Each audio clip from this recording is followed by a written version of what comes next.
तो dear student, welcome to my channel. आज जिस टॉपिक के बारे में हम बात करने जा रहे हैं वो है solving differential equation using Laplace transform, यानी लाप्लास ट्रांसफॉर्म का उपयोग करके अवकल समीकरणों को कैसे हल किया जाता है।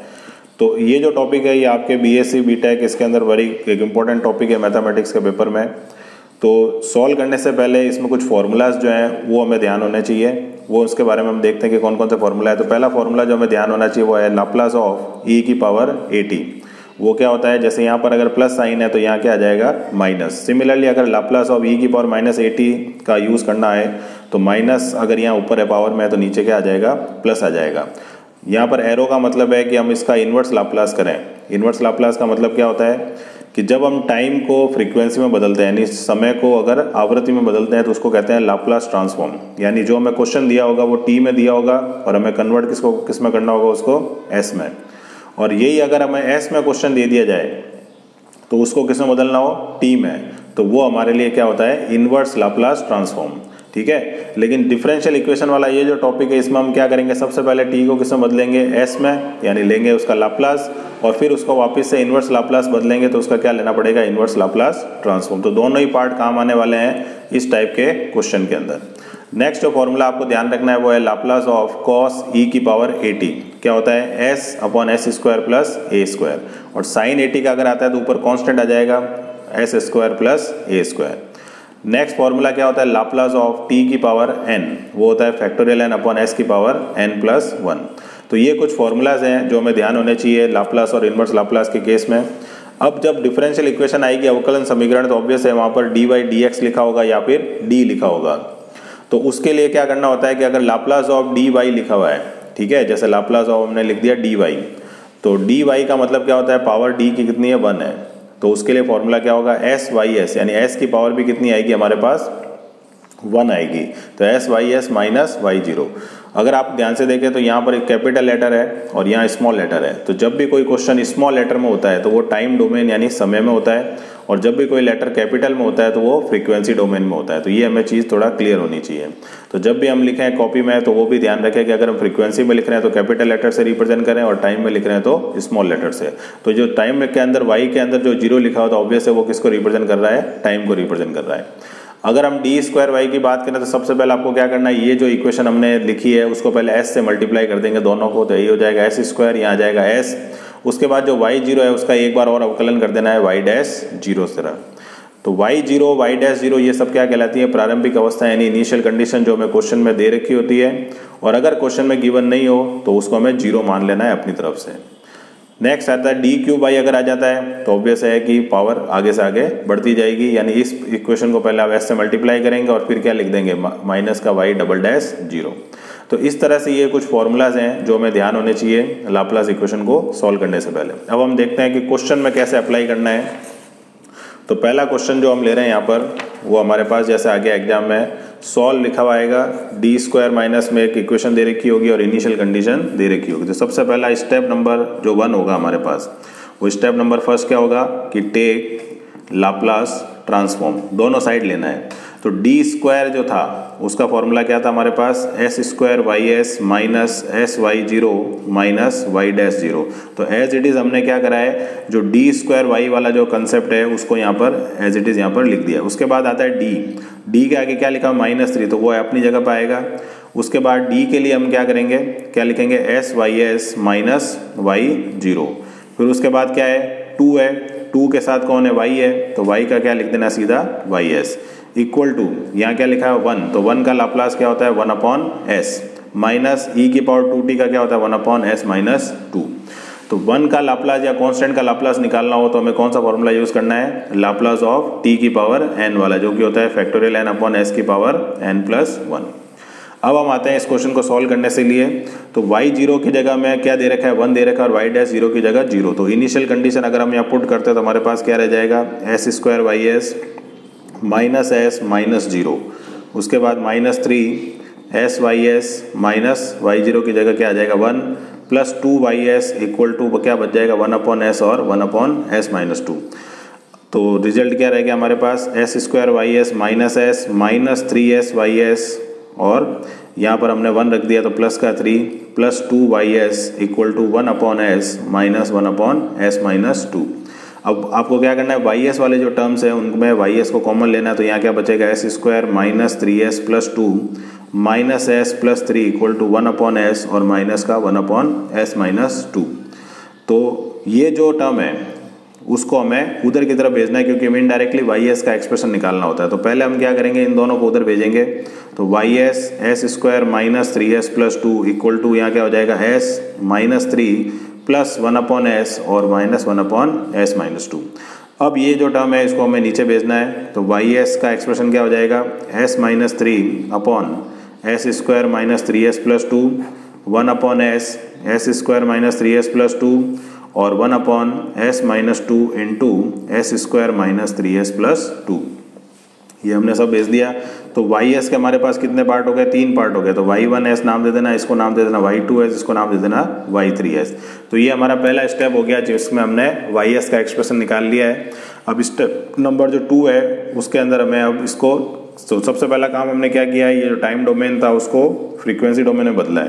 अब नेक्स्ट काम क्या होगा कि हमें पार्शियल फ्रैक्शन करना पड़ेगा, आंशिक भिन्न, जिसके थ्रू हमें इन तीनों को सॉल्व करना है और फिर इसका लेना है इन्वर्स लाप्लास। तो y1s जो हमने माना है वो क्या माना है, s minus 3 s² minus 3s plus 2। अब s² माइनस 3s प्लस 2 के अगर हम फैक्टर करते हैं तो क्या आ जाएगा हमारे पास, s माइनस 1 और s माइनस 2। अब इसके ऊपर अगर आंशिक भिन्न लगाते हैं तो आंशिक भिन्न का एक स्पेशल वीडियो मेरे चैनल पे अवेलेबल है जिसमें डिफरेंट टाइप्स के पार्शियल फ्रैक्शन समझाए हुए हैं। तो प्लेलिस्ट में जाके आप उन वीडियो को चेक कर सकते हैं, जिसका कि लिंक आपके यहाँ पर फ्लैश भी हो रहा होगा स्क्रीन पर। तो सबसे पहले अगर हम यहाँ देखते हैं तो s माइनस 1 और s माइनस 2 कैसे मूल है इनके, एक तो 1 और एक 2 है, दोनों वास्तविक यानी रियल है और अलग अलग है। तो उसको कैसे लिखा जाता है, a/s माइनस 1 और b/s माइनस 2, यानी जितने फैक्टर होंगे उतने ही कांस्टेंट होंगे। और जो लेफ्ट हैंड साइड है उसके अंदर क्या लिखा हुआ है, ये चीज़ लिखी हुई है। ठीक है। अब शॉर्ट ट्रिक मेथड से अगर हम a की वैल्यू निकालना चाहते हैं तो a के नीचे हमने क्या लिखा है, s माइनस 1। तो s बराबर हमें क्या पुट करना पड़ेगा, 1। किस में पुट करना पड़ेगा, जिसमें s माइनस 1 हटाकर जो नीचे लिखा हो तो उसको रिमेन हटा देते हैं। तो यहाँ क्या बचेगा, ऊपर माइनस 3 और नीचे क्या 1 रख रहे हैं ना, तो 1 माइनस क्या बचेगा, माइनस 2 और यहाँ क्या बचेगा, माइनस 1। तो a की वैल्यू कितनी आ जाएगी हमारे पास, 2 आ जाएगी। सिमिलरली अगर हमें b की वैल्यू निकालनी है तो b के नीचे हमने क्या लिख रखा है, s माइनस 2। तो s की जगह में क्या रखना है, 2 रखना है। किस में रखना है, s माइनस 2 फैक्टर के अलावा जो भी है। तो 2 रखेंगे तो 2 माइनस 3 क्या होगा, माइनस 1 और 2 माइनस 1 क्या होगा, 1। तो b की वैल्यू क्या आ जाएगी, माइनस 1।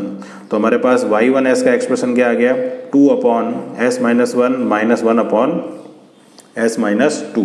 ठीक है। तो s की जगह 1 रखने पर 1 माइनस 2 माइनस 2 हो गया था और 1 माइनस 2 माइनस 1 हो गया। तो a और b की वैल्यू आ गई। तो ये हमारा जो y1s है उसको हम ब्रैकेट में बंद करके नाम दे देते हैं फर्स्ट। अब हमें y2s का एक्सप्रेशन लिखना है। तो y2s का एक्सप्रेशन हमने क्या माना है, ये वाली टर्म मानी है। तो इसके लिए हम क्या करेंगे, फिर से इसके हर फैक्टर की टर्म में लिखें तो इस तरह से आएगा। अब यहाँ पर कितने फैक्टर है हमारे पास, 3 फैक्टर हैं, s माइनस 1 और s माइनस 2। तो s बराबर 0 1 और 2। तो तीनों रूट जो यानी मूल जो है वो अलग अलग हैं। तो फिर से हम कैसे लिख सकते हैं, a/s b/s माइनस 1 और c/s माइनस 2। अब हमें अगर a की वैल्यू निकालनी है तो a के नीचे हमने s लिख रहा है। तो s बराबर 0 यानी s की जगह 0 लिखना है। किस में लिखना है, s को हटाकर। तो यहाँ 0 लिखेंगे तो क्या बचेगा, -1 और यहाँ क्या बचेगा, -2। तो a की वैल्यू क्या आ गई हमारे पास, 1/2 आ गई। इसी तरह से अगर हमें b की वैल्यू निकालनी है तो b के नीचे हमने क्या लिख रखा है, s माइनस 1। तो s इक्वल टू 1, इसको हटा देंगे तो s की जगह 1 रखेंगे तो यहाँ 1 आएगा और 1 माइनस 2 क्या आ जाएगा, -1। तो b की वैल्यू क्या आ गई, -1। इसी तरह अगर हम c की वैल्यू निकालना चाहते हैं तो c के नीचे हमने s माइनस 2 लिख रखा है, यानी s बराबर 2 लिखना है इस वाले एक्सप्रेशन में। इसको हटा देंगे तो क्या आ जाएगा, 1/2 और 2 माइनस 1 क्या हो जाएगा, 1। तो 1/2। तो इस तरह से हमारे पास दूसरा एक्सप्रेशन भी आ गया, दैट इज कॉल्ड y2s। क्या हो जाएगा, a की वैल्यू कितनी आई, 1/2। तो 1/2s, b की वैल्यू -1/s माइनस 1 और c की वैल्यू 1/2 और s माइनस 2। तो इस तरह से हमारे पास क्या आ गया, y2s भी आ गया। इसको नाम देते हैं इक्वेशन नंबर 2। अब हमें क्या करना है, नेक्स्ट वैल्यू जो है वो y3s के लिए निकालनी है। तो y3s जो है वो हमारे पास क्या सा एक्सप्रेशन है, ये वाला एक्सप्रेशन है। तो y3s को हम नोट डाउन कर लेते हैं। तो y3s की वैल्यू क्या आ गई हमारे पास, y3s इक्वल टू -1/(s-2) और इसके फैक्टर करेंगे तो क्या आएगा s-1 और s-2, यानी इसको हम ऐसे लिख सकते हैं s-1 और s-2 का होल स्क्वायर। अब यहाँ पर क्योंकि जो रूट है वो रिपीटेड है, तो रिपीटेड के केस में अगर पार्शियल फ्रैक्शन लिखा जाता है तो ऐसे लिखा जाता है a/(s-1), क्योंकि ये रूट जो है वो रिपीट नहीं कर रहा है, यानी पुनरावृत्ति नहीं हो रही है, तो ये तो सिंपल आएगा। जो रिपीट कर रहा है उसको हम ऐसे लिखेंगे s-2 की पावर 1 और c/(s-2) का होल स्क्वायर, यानी जितनी बार वो रूट रिपीट होता है उतने ही बार वहाँ तक पावर तक पहुँचना होता है। अगर यहाँ पावर 3 होती तो हमें प्लस d(s-2) का क्यूब लिखना पड़ता। अब हम करते हैं इसका पार्शियल फ्रैक्शन, तो ऑब्वियस है कि जो हमारा एलसीएम है वो यही आएगा s-1 और s-2 का होल स्क्वायर। तो a के साथ क्या आ जाएगा s-2 का स्क्वायर, b के साथ कौन आएगा s-1 और s-2 और c के साथ कौन आ जाएगा s-1, और उधर की तरफ हमारा जो लिखा हुआ है वो है -1 s-1 और s-2 का होल स्क्वायर। तो ये दोनों टर्म आपस में क्या हो गई, कैंसिल आउट। a लिखा हमने, अब s-2 का होल स्क्वायर खोल देंगे, s² + 4 - 4s। b के साथ कौन आ जाएगा s² - 3s + 2, c के साथ आ जाएगा s-1 और इक्वल टू क्या है -1। अब दोनों तरफ हम क्या करेंगे, कंपेयर पावर ऑफ s, यानी s की घातों की तुलना करनी है। तो सर्वाधिक घात क्या है s², उसका गुणांक क्या है a, तो a लिख देना, s² b तो प्लस b लिख देना, c में s² नहीं है तो कुछ नहीं आएगा, इक्वल टू साइन, यहाँ पर s² है क्या, कोई टर्म नहीं है तो इक्वल टू 0, इसको मान लेते हैं इक्वेशन नंबर फर्स्ट। अब आते हैं s पर, तो s का कोफिशिएंट क्या है -4 और इंटू a, फिर क्या है -3b, फिर क्या है +c इक्वल टू फिर से 0 क्योंकि उधर s के कोफिशिएंट नहीं है। नेक्स्ट आते हैं अचर यानी कांस्टेंट पर, तो 4a, फिर उसके बाद आएगा +2b, फिर -c इक्वल टू -1, तो 4 इंटू a आ गया, 2 इंटू b आ गया, -c आ गया, इक्वल टू -1 आ गया। तो इस तरह से हमारे पास 3 इक्वेशन हो गई।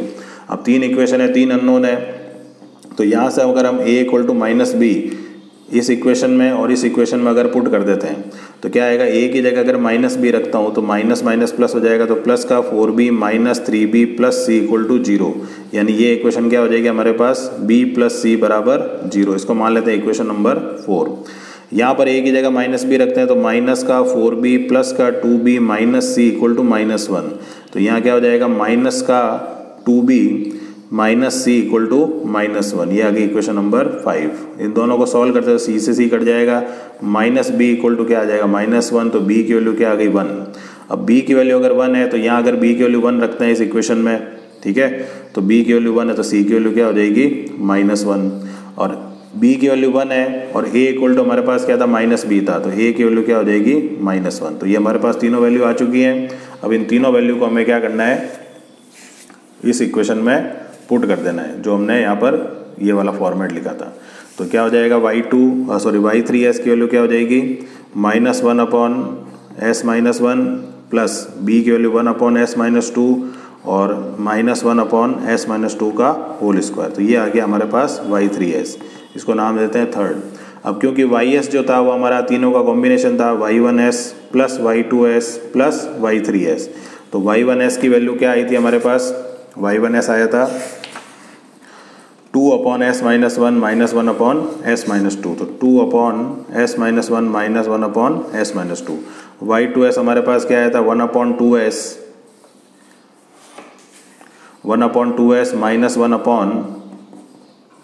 1/(s-1) प्लस 1/2s-2, तो ये आ गया y2s। और y3s की वैल्यू तो अभी हमने निकाली है, -1/(s-1) प्लस 1/(s-2) और -1/(s-2) का होल स्क्वायर। अब अगर हम ध्यान से देखते हैं तो देखो -1/(s-2) और ये दोनों कट गए, 1/(s-1) 1/(s-1) 2 times negative 2 times positive, तो ये भी टर्म क्या हो गई कैंसिल आउट। तो हमारे पास बचा क्या, केवल 1/2s 1/2s-2 माइनस 1/s-2 का होल स्क्वायर।